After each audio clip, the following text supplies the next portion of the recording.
Doctor ಆಗಬೇಕು ಅನ್ನೋ ಕನಸಿನಲ್ಲಿ ಕೋಟಿ ಕೋಟಿ ವಿದ್ಯಾರ್ಥಿಗಳು ಹಗಲಿರುಳು ಪರಿಶ್ರಮ ಪಡ್ತಾರೆ. ಅದಕ್ಕಾಗಿ ಅನ್ನ ನೀರು ಬಿಟ್ಟು ಸ್ಟಡಿ ಮಾಡ್ತಾರೆ.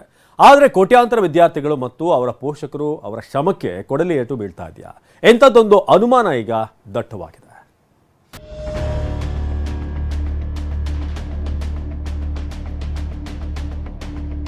ಸಂಶಯದ ಸುಳಿಯಲ್ಲಿ ನೀಟ್ ಪರೀಕ್ಷೆ 67 ವಿದ್ಯಾರ್ಥಿಗಳಿಗೆ 720ಕ್ಕೆ 720 ಅಂಕ. ನ್ಯಾಯ ಬೇಕು, ನ್ಯಾಯ ಬೇಕು, ವಿ ವಾಂಟ್ ಜಸ್ಟಿಸ್ ಅಂತ ಕೂಗ್ತಿದ್ದಾರೆ. ಇವರು ಭವಿಷ್ಯದಲ್ಲಿ ವೈದ್ಯರಾಗಬೇಕೆಂದು ಕನಸು ಕಂಡಿದ್ದ ಯುವಕರು. ಆದರೆ ಈಗ ದೇಶದ ಹಲವೆಡೆ ರಸ್ತೆಗಿಳಿದು ಪ್ರತಿಭಟನೆ ಮಾಡ್ತಿದ್ದಾರೆ.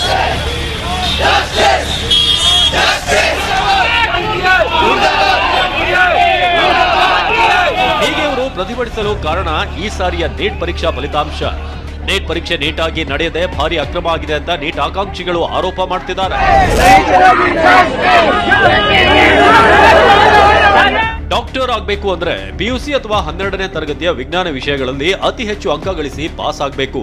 ಇದಾದ ಮೇಲೆ ಅಖಿಲ ಭಾರತೀಯ ಸಂಸ್ಥೆ ನ್ಯಾಷನಲ್ ಟೆಸ್ಟಿಂಗ್ ಏಜೆನ್ಸಿ ನಡೆಸುವ ನೀಟ್ ಪರೀಕ್ಷೆಯಲ್ಲಿ ಟಾಪ್ ರ್ಯಾಂಕ್ ನಲ್ಲಿ ಬರುವಷ್ಟು ಅಂಕ ಗಳಿಸಬೇಕು.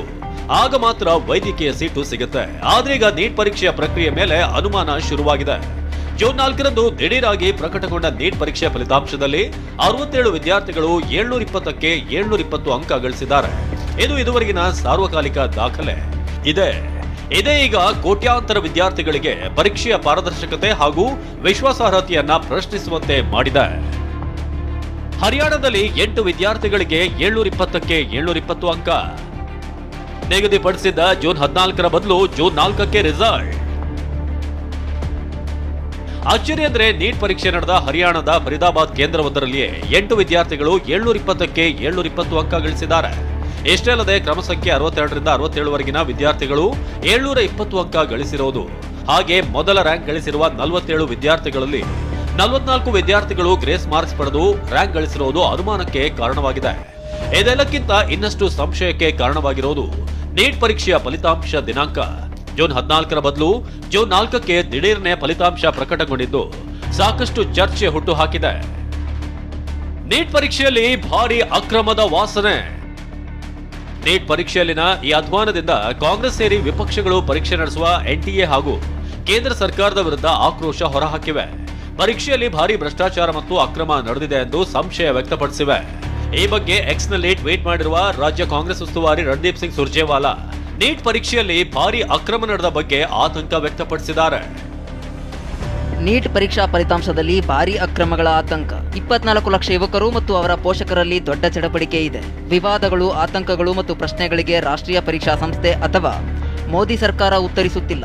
24 ಲಕ್ಷ ಯುವಕರ ಭವಿಷ್ಯದ ಕುರಿತಂತೆ ಮೋದಿ ಸರ್ಕಾರವು ಉತ್ತರಿಸಬೇಕಿದೆ. ಅತ್ತ ಡಿಸಿಎಂ ಡಿಕೆ ಕೂಡ ನೀಟ್ ಪರೀಕ್ಷಾ ಅಕ್ರಮಕ್ಕೆ ಬಿಜೆಪಿ ಏನ್ ಹೇಳುತ್ತೆ ಅಂತ ಪ್ರಶ್ನೆ ಮಾಡಿದ್ದಾರೆ.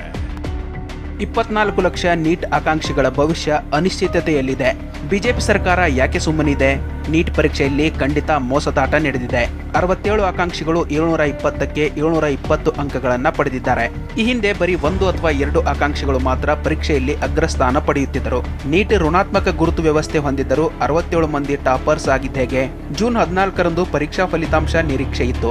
ಆದರೆ ಅನಿರೀಕ್ಷಿತವಾಗಿ ನೀಟ್ ಫಲಿತಾಂಶ ಜೂನ್ 4ಕ್ಕೆ ಘೋಷಿಸಿದ್ದೇಕೆ? ನೀಟ್ ಫಲಿತಾಂಶದಲ್ಲಿನ ಅಕ್ರಮ ಜಗಜ್ಜಾಹೀರಾಗಿದ್ದರಿಂದ ಆಕಾಂಕ್ಷಿಗಳ ಆತ್ಮಹತ್ಯೆಗೂ ಕಾರಣವಾಗಿದೆ. ಇದು ನಾವು ನಾಚಿಕೆಯಿಂದ ತಲೆ ತಗ್ಗಿಸಬೇಕಿದೆ. ನಮ್ಮ ಮಕ್ಕಳು ಭ್ರಷ್ಟಾಚಾರದಿಂದಾಗಿ ಜೀವನದಲ್ಲಿ ಬೆಲೆ ತೆರುತ್ತಿದ್ದಾರೆ. ಇದಕ್ಕೆ ಯಾರು ಹೊಣೆ? ಹೀಗೆಂದು ಡಿಸಿಎಂ ಡಿಕೆ ಶಿವಕುಮಾರ್ ಸಾಮಾಜಿಕ ಜಾಲತಾಣ ಎಕ್ಸ್ನಲ್ಲಿ ಪ್ರಶ್ನೆ ಮಾಡಿದ್ದಾರೆ. ಇತ್ತ ಎಲ್ಲ ಆರೋಪಗಳಿಗೆ ಪ್ರತಿಕ್ರಿಯಿಸಿರುವ national testing agency DG Subodh Kumar ಈ ಬಗ್ಗೆ ಸ್ಪಷ್ಟನೆ ನೀಡಿದ್ದಾರೆ. So we said that there is no paper leak